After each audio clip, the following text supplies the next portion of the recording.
আজিজুর রহমান লস্কর নামের এক ড্রাগস ব্যবসায়ীর কার্যকলাপে অতিষ্ঠ হয়ে পড়েছেন তারই আত্মীয় স্বজন এবং এলাকাবাসী। ঘটনাটি ঘটেছে দক্ষিণ ধলাইয়ের জামালপুর জিপি এলাকার খুলিছড়ায়।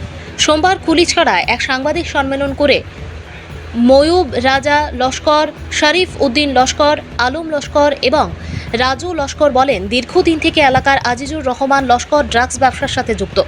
তারা বলেন, খুলিছড়ার একটি মসজিদ সংলগ্ন বাড়িতে ড্রাগসের ব্যবসা করছেন আজিজুর রহমান। 10 দিন পূর্বে সোনাবাড়ি ঘাট বাইপাসে আজিজুরের স্ত্রী সুলতানা বেগমকে পাকড়াও করে শিলচর সদর থানার পুলিশ। 3 দিন পূর্বে আজিজুর রহমানের খুলিছড়ার বাড়ি থেকে প্রচুর পরিমাণে ড্রাগস উদ্ধার করে সদর থানার পুলিশ। ড্রাগস পাকড়াওয়ের ঘটনায় এলাকায় কয়েকজনকে হুমকি ধমকি দিয়ে চলছে আজিজুর রহমান বলে অভিযোগ উঠছে। এদিকে আজিজুর রহমান পালিয়ে বেড়ানোয় স্থানীয় জনগণকে অহেতুক জিজ্ঞাসাবাদ করে হয়রানি করছে পুলিশ বলেও অভিযোগ উঠছে। এলাকায় ড্রাগস ব্যবসা বন্ধ সহ আজিজুর রহমানকে পাকড়াও করে কঠোর শাস্তি প্রদানের দাবি জানিয়েছেন জনগণ। আমার দাদার ঘরের বাইর কুয়া ইগে সৈদপুর এখানে তার বাড়ি আর একটা আছে, এখানে হে রয় আর পুলিশ তুলো তার অরিজিনাল বাড়ি।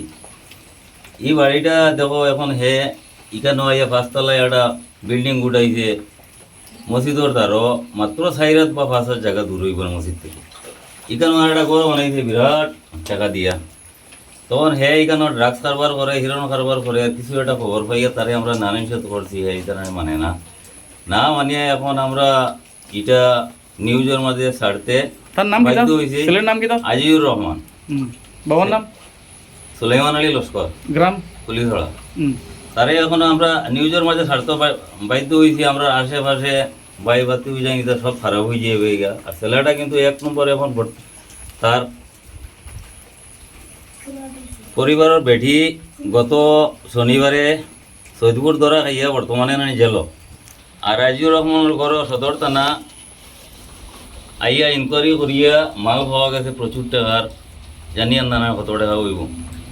আর আমরা 2-4 জন ময়ূরে আমার সাক্ষী রাখিয়া মালগুলো রিকভারি করে লইয়া আর অনেক মানুষ আসলে আমরা এই গাঁৱৰ লইয়া গেছেন। আপনার দাবি কি? এটা হইল আইনত এটা সুবিচার, তারে যাতে আইনত পুরা দণ্ডি শাসন দেওয়া হয়।